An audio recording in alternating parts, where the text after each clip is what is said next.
Welcome to the show. We're so glad you're joining us today. Absolutely. Thanks for being here. Yeah. Whether you're prepping for a busy day or maybe catching up on the latest in medical science or just, incredibly curious about how the human body works, you are in the exact right place. You really are, because today we're taking a deep dive into the fascinating and honestly a deeply misunderstood intersection of ancient holistic practices and modern reproductive medicine. Which is, it's a huge topic. Oh, massive. It's a topic that requires a lot of nuance, especially given the sheer volume of data we have to unpack today. Right. But we've gathered a really compelling stack of sources for this deep dive.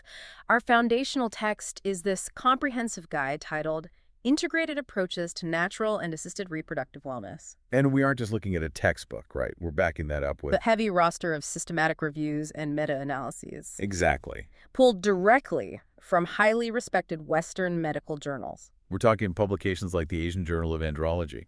Yep. And Reproductive Biomedicine Online.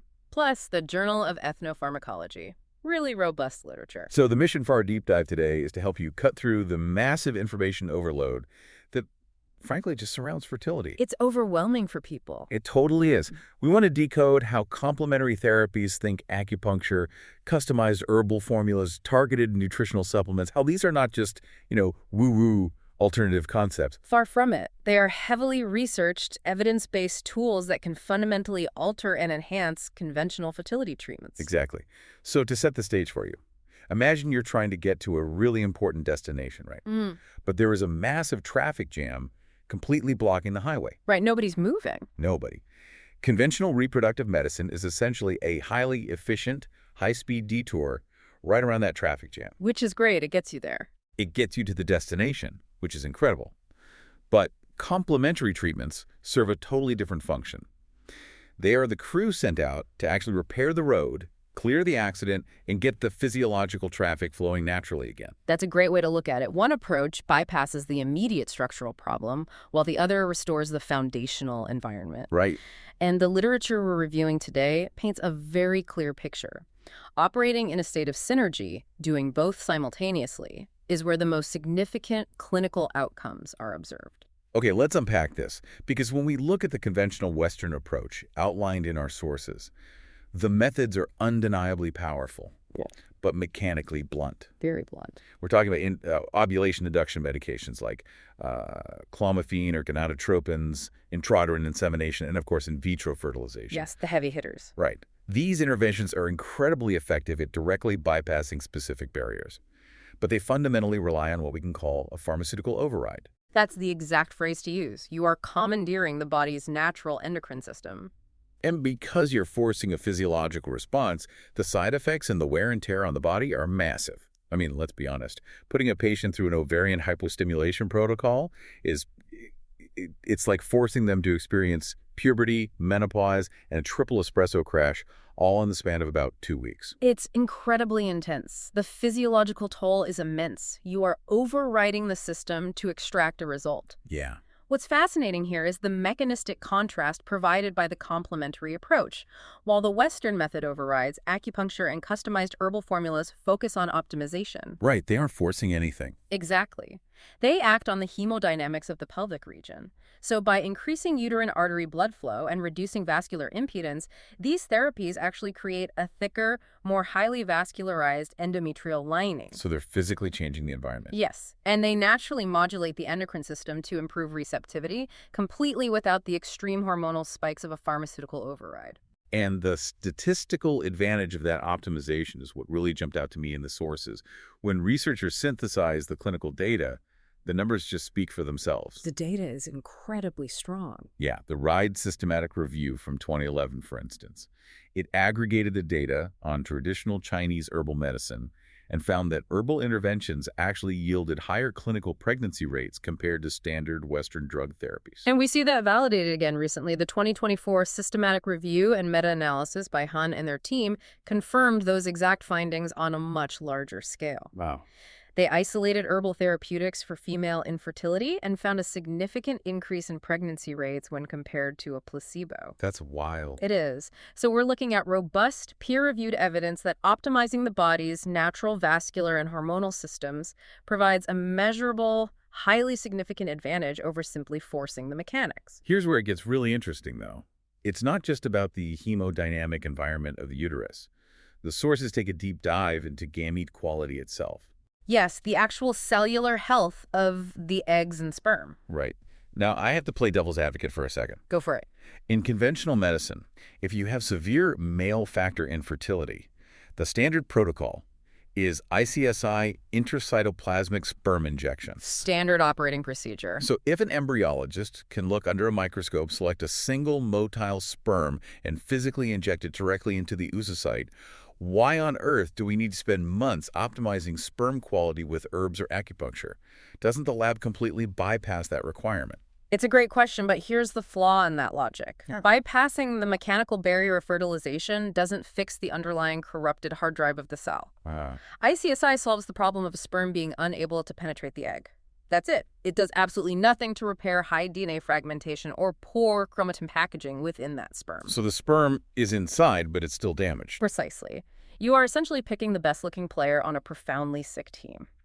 If that sperm carries heavy oxidative damage, the resulting embryo is going to struggle to divide properly. Meaning it arrests. Yes, often leading to arrested development or early miscarriage, regardless of how expertly it was injected. Which brings us directly to the biological mechanism of oxidative stress that the sources detail. We're talking about reactive oxygen species, or ROS, essentially acting like rust inside the reproductive system. That's a perfect analogy. Rust. They destroy the lipid bilayer of the sperm and severely damage mitochondrial DNA. And mitochondria are everything here. They are the powerhouses. Right. An oocyte has the highest number of mitochondria of any cell in the human body because it requires a staggering amount of ATP cellular energy to execute those initial cell divisions after fertilization. And that metabolic demand is precisely why customized nutritional supplements and herbal formulas are so critical. They operate at the cellular level to neutralize those reactive oxygen species. So they clean off the rust. Exactly. By actively targeting systemic inflammation and supporting mitochondrial bioenergetics, you are fundamentally upgrading the building blocks of life before fertilization ever occurs. And the aggregation of data on the male side is phenomenal. Researchers like Zheng in 2014 and Feng in 2022 have conducted extensive meta-analyses on acupuncture's effect on male infertility. And what they found is remarkable. Yeah, they demonstrated that acupuncture actively alters the seminal plasma microenvironment. It actually improves motility, concentration, and morphology. Right. You combine that neuroendocrine modulation with targeted antioxidant therapies, and the results compound. They stack up. They really do. The Endometriosis Systematic Review from 2023 and the clinical guidelines published by Agrawal in 2021 clearly show that antioxidant supplementation dramatically improves semen parameters and the overall live birth outcomes in assisted reproductive technology. That's huge. It is, because you are actually repairing the cellular damage inflicted by environmental toxins, poor diet, and modern lifestyle factors. You're fundamentally changing the quality of the gamete rather than just trying to work around its deficiencies in a petri dish. You mentioned modern lifestyle factors, which brings us to the absolute elephant in the room. Stress. Oh, yes. The biggest factor. For anyone listening who has been through the gauntlet of infertility, the sheer, crushing anxiety of it all is universally understood. It's all-consuming. Biologically speaking, that emotional burden translates directly into a physical barricade. Oh. We're dealing with the cortisol problem. When you're trapped in a state of chronic psychological stress, your central nervous system is in constant fight-or-flight mode. And that wreaks havoc on the endocrine system. Complete havoc. Elevated cortisol totally disrupts the hypothalamic pituitary adrenal axis, the HPA axis. It downregulates that release of gonadotropin-releasing hormone. Which is the master switch. Right, which completely hijacks the delicate hormonal cascade required for folliculogenesis and ovulation. The body essentially decides that you are fighting for your life, so reproduction is forcefully shut down. And yet, conventional reproductive medicine largely ignores this central nervous system overload. Standard IVF protocols do not mitigate this HPA axis dysregulation. Not at all. If anything, the constant invasive monitoring, the daily injections, and the agonizing wait for embryo grading reports push that sympathetic nervous system response into overdrive. Which is where acupuncture steps in as a massive physiological circuit breaker. Exactly. It acts as a powerful non-pharmacological tool to downregulate the sympathetic nervous system and upregulate the parasympathetic response, the rest and digest mode. Yeah, the 2022 meta-analysis by Rubin looks specifically at acupuncture's effect on IVF-related anxiety, showing a profound reduction in state anxiety scores for patients undergoing active fertility care. And as the Hoang meta-analysis from 2023 demonstrated, lowering that anxiety isn't just about making the patient feel a little more comfortable. It's not just a spa treatment. Right. Lowering depression and anxiety scores builds necessary mental resilience, yes, but it also translates directly to higher clinical pregnancy rates as a secondary outcome. Wow. When you manually lower the physiological stress response, you signal to the body that the environment is finally safe enough to sustain a pregnancy. This systemic, full-body optimization ties directly into the clinical black hole of unexplained infertility. Oh, the most frustrating diagnosis. It's arguably the most maddening diagnosis a patient can receive. Yeah. Being told that all standard labs and ultrasounds are perfectly normal, yet conception still isn't happening. It leaves people feeling totally helpless. But the sources explain that unexplained doesn't mean there is no cause. It simply means the physiological dysfunctions are occurring below the detection thresholds of standard Western diagnostics. They aren't looking closely enough or at the right things. Exactly. A routine blood panel isn't going to flag poor microcirculation in the pelvic floor. It might miss a low-grade autoimmune flare-up, subtle systemic inflammation, or mild subclinical thyroid imbalances that are creating a hostile environment for an embryo. And this is the beauty of the Eastern approach. Complementary therapies don't need a definitive Western diagnostic code to begin addressing those hidden variables. They just treat the system. Yes.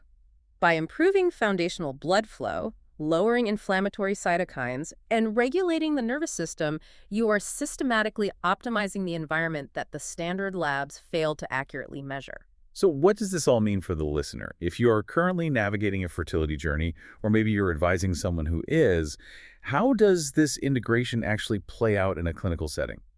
Well, it requires a paradigm shift regarding timelines. This is highly individualized, low-risk care tailored to specific follicular phases, cycle patterns, and basal body temperatures.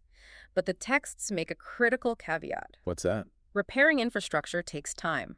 This is not an overnight pharmaceutical fix. Right, because we are dealing with the actual life cycle of the gametes themselves. Spermatogenesis and folliculogenesis are roughly 90-day biological processes. Exactly 90 days. It takes about 3 months for a new oocyte to be recruited and reach full maturity, and roughly the same amount of time for a new batch of sperm to be generated from spermatogonia. You can't just undergo acupuncture for a week and expect a fundamental alteration in mitochondrial DNA. No, you can't. The clinical consensus in the literature is that optimal results require 3 to 6 months of consistent foundational treatment. And the safety profile. The safety profile during that time is remarkably strong. The only minor side effect occasionally noted in the literature involves very mild digestive upset related to specific herbal decoctions. Very minimal. Exactly. But the broader point is that you are spending those 90 days preparing the soil before you ever attempt to plant the seed with Western intervention. And to be abundantly clear, none of the literature suggests abandoning Western medicine. No amount of herbal medicine is going to unblock a severely occluded fallopian tube. Never. The ultimate goal is synergy. These treatments serve as incredibly powerful adjuncts to necessary IVF interventions. Right, they work together. When you look at the Smith meta-analysis from 2019 or the 2022 review by Kwan, the data on integrating acupuncture specifically around the time of an embryo transfer is remarkable. I remember reading that. Patients who received targeted acupuncture before and after the transfer showed significantly enhanced clinical pregnancy and live birth rates compared to those who underwent the transfer alone. To visualize how this actively plays out, the sources point to specific integrated practices acting as case studies for this unified approach. The Berkeley Center for Reproductive Wellness is highlighted as a prime example. And their website is berkeleycenter.com for those who want to see how this works in practice. Yeah. They utilize this exact 90-day optimization philosophy, merging customized acupuncture and herbal medicine with standard medical diagnostics. It gives patients a concrete blueprint of what it looks like to thoroughly repair the cellular infrastructure while still relying on high-tech interventions to navigate the mechanical roadblocks. It really is the absolute best of both worlds, entirely focused on maximizing the patient's biological potential. If we connect this to the bigger picture, we are witnessing a profound evolution in patient care. We are finally moving away from an adversarial either-or mentality between Eastern and Western philosophies toward a unified, biologically sound protocol. It's about time. It is. Multiple perspectives enrich our understanding of the human body. When navigating something as complex, financially draining, and emotionally taxing as reproductive health, critical thinking demands that we utilize every evidence-based tool available to us. As we wrap up this deep dive, take a moment to absorb the magnitude of this paradigm shift. Whether you are in the trenches of your own fertility journey, supporting a loved one, or simply fascinated by medical science, understanding that the absolute best clinical outcomes stem from combining the targeted high-tech intervention of Western medicine with the foundational cellular nurturing of Eastern therapies is a massive aha moment. It changes everything. You don't have to choose between advanced science and holistic wellness. The data explicitly proves they are fundamentally designed to work together. And I want to leave you with one final provocative thought to mull over today. Let's hear it. We've just spent this deep dive exploring hard data that proves ancient, highly individualized therapies can demonstrably repair cellular oxidative stress, downregulate the central nervous system, and alter systemic hormonal pathways to successfully create human life. If these tools are this biologically powerful at the foundational cellular level, could we eventually see these complementary holistic practices become the standardized first-line foundation for treating all modern chronic diseases, rather than just acting as a specialized adjunct to Western medicine? That raises an incredibly important question about the future of global healthcare, and it is absolutely a concept worth exploring. Thank you so much for joining us for this deep dive. We hope you walk away feeling informed, empowered, and a little more curious about the incredible resilience of the human body. Until next time, keep questioning, keep learning, and take care of yourselves.